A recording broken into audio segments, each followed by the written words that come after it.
Hello everyone. In this video I am going to discuss about chemical reaction and equations. What is a chemical reaction? I want to explain you with some general examples whatever you are observing in your daily life. If you leave the milk at room temperature, what happens to the milk, especially during summer? Because in summer the temperature is high.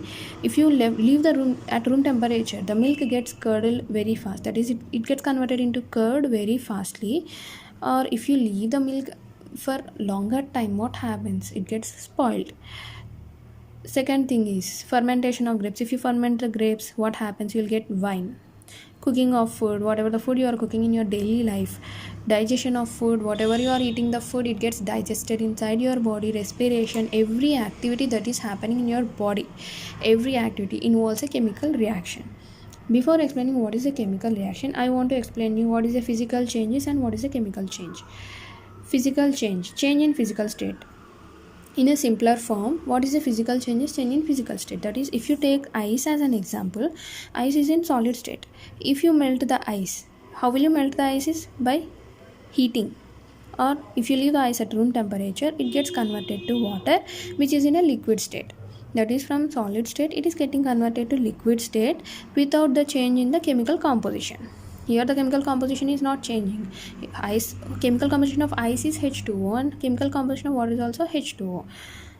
If you take chemical change, any change in chemical composition, then we can say it is a chemical change. For example, this one we are going to discuss in further topics. Magnesium reacts with oxygen to form magnesium oxide. Here the initial compound is magnesium and the final thing we are getting is magnesium oxide. From this we can say there is a change in the chemical composition. And I want to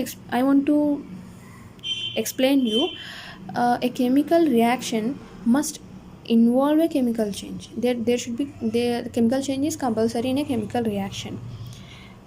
Only if a chemical change is happened, we can say a chemical reaction has occurred. If a chemical reaction may or may not involve a physical change. For suppose, if you take here magnesium, it is in a solid state. Here magnesium oxide is in a solid state. There is no change in the physical state, but there is a change in the chemical composition. A chemical reaction must involve a chemical change and may or may not it involves a physical change. To explain this chemical reaction, how this chemical reaction occur, how can we know a chemical reaction has occurred, I want to explain you 3 activities. These 3 activities you have to do in laboratory under the guidance of your teacher, because these 3 activities they involve some dilute acids, burning by using a spirit lamp, evolution of gases, everything. You should be careful while handling these, while doing these activities.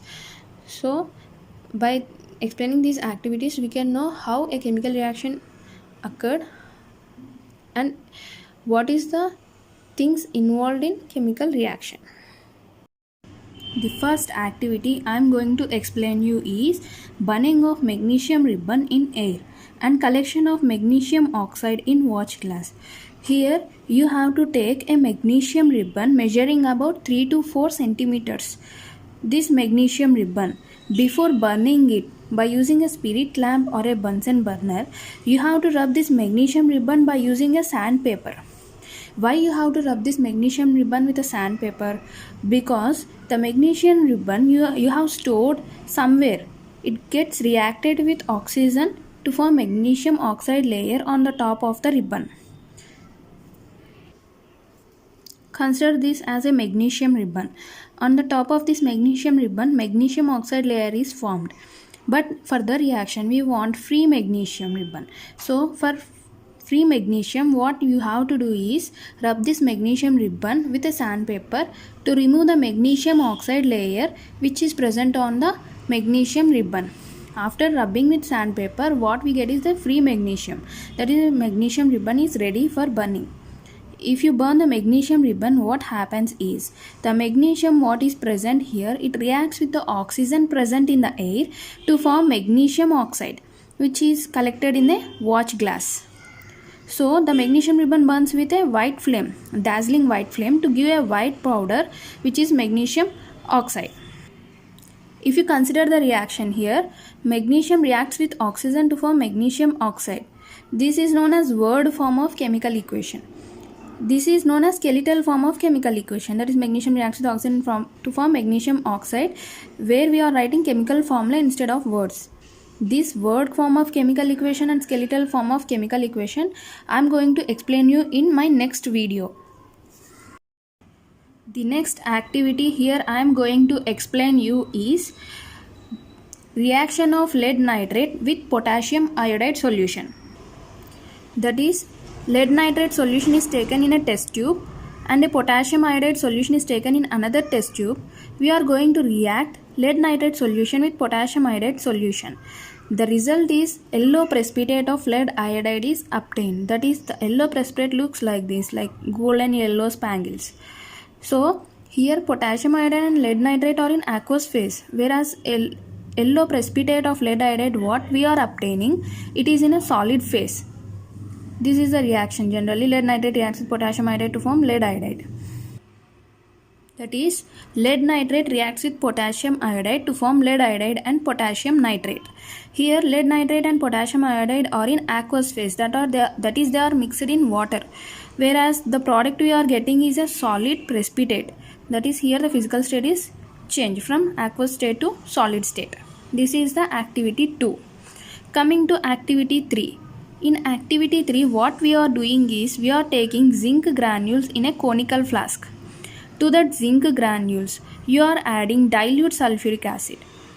You have to add carefully because these are the acids. You have to be careful while handling these acids. So, you are going to add dilute sulfuric acid or you may add dilute hydrochloric acid in this conical flask. What you will observe is hydrogen gas is evolved. You are closing this conical flask with a cork and you are inserting a glass tube inside this cork. Why you are inserting this glass tube inside this cork means to know whether the hydrogen gas is evolved or not. You are going to perform one more reaction using this hydrogen gas. That is, in soap solution you have to keep this glass tube with some bubbles you will observe there in that soap solution, which is indicating that hydrogen gas is evolved. So the reaction here is zinc granules reacts with dilute sulfuric acid or dilute hydrochloric acid to form respective zinc sulfate or zinc chloride with the evolution of hydrogen gas. As we are closing this conical flask with a cork, with the evolution of hydrogen gas, the conical flasks get heated up. That is, there is a rise in the temperature. If you observe here, for zinc sulfate you have to add dilute sulfuric acid. For zinc chloride you have to add dilute HCl. So this is the reaction. That is, sulfate ions of sulfuric acid reacts with zinc to form zinc sulfate. Chloride ions of hydrochloric acid reacts with zinc to form zinc chloride. So what is happening is hydrogen gas is evolved. That is, there is a change in the temperature. So by observing these activities, what you are going to observe is, so from these reactions what you are observing is change in color, change in temperature, change in physical state and evolution of gas, that is nothing but hydrogen gas, what you have observed in case of zinc sulfate reaction, formation of zinc sulfate. Whereas change in color, here you are observing in lead nitrate reaction. Lead nitrate reacts with potassium iodide to form lead iodide, which is golden yellow in color. Change in temperature, that is with the evolution of gas, temperature of the conical flask has changed. Similarly, change in physical state from aqueous state to solid state in the reaction of lead nitrate with potassium iodide. So these are the changes you are observing in these 3 activities, which indicates that a chemical reaction has occurred. There are so many types of chemical reactions that I am going to explain you in my further videos.